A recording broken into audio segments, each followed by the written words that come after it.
Hi guys तो सांग मैंने आज टॉपिक टी है गोटे हनुमानकर मंत्र आपण मानक कहबी यही मंत्रटी जदि आपण सका उठू उठू निश्चय मन रे ध्यान करी गाइबे तो निश्चय आपणकर दिनटी शुभ फल मंगलमय हो।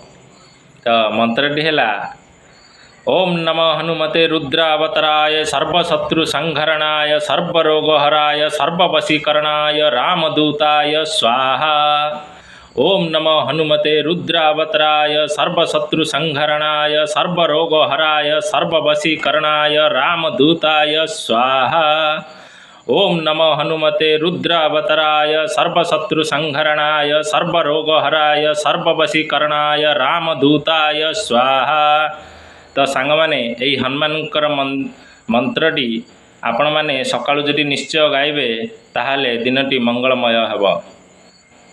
तो सांग मैंने जय जगन्नाथ निश्चय आपण मानक जदि शुभ फल मिले तो कमेंट निश्चय जनइबे।